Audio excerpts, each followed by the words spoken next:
இப்பொழுது அமெரிக்காவினுடைய புதிய அந்த வரி விதிப்பினாலும் இலங்கையினுடைய பொருளாதாரம், தொழிற்சாலைகள், தொழில் உற்பத்திகள் மிக மோசமாக பாதிக்கப்பட்டிருக்கிறது.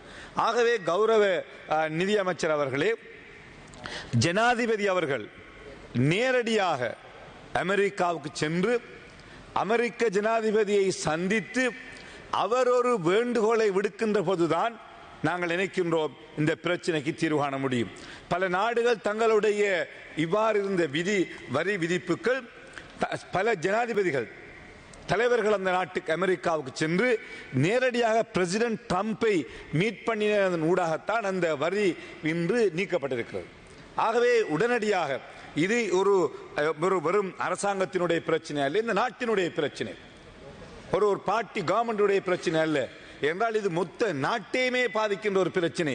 5% டேக்ஸ், ஒரு 46% டேக்ஸ் என்று வருவது ஒரு சாதாரணமான வரி அல்ல, ஒரு எங்களுடைய நாட்டை மிக மோசமாக பாதிக்கின்ற ஒரு விஷயம்.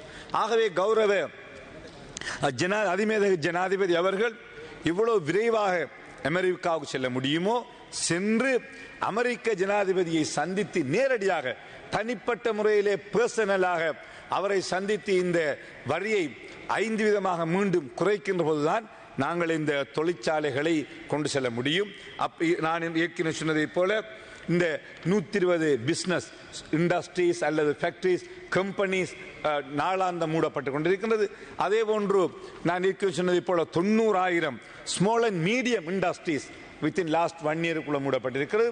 ஆகவே இது ஒரு பொருளை இப்ப அல்ல, இன்னும் ஆண்டுகள் போக போக பொருளாதாரத்திலே மிக மோசமாக பாதிக்கப்பட்டிருக்கிறது. ஆகவே கௌரவ அமைச்சர் அவர்கள் இது தொடர்பிலே உரிய நடவடிக்கைகளை நாம் மேற்கொள்ள வேண்டும் என்று விரும்புகின்றோம்.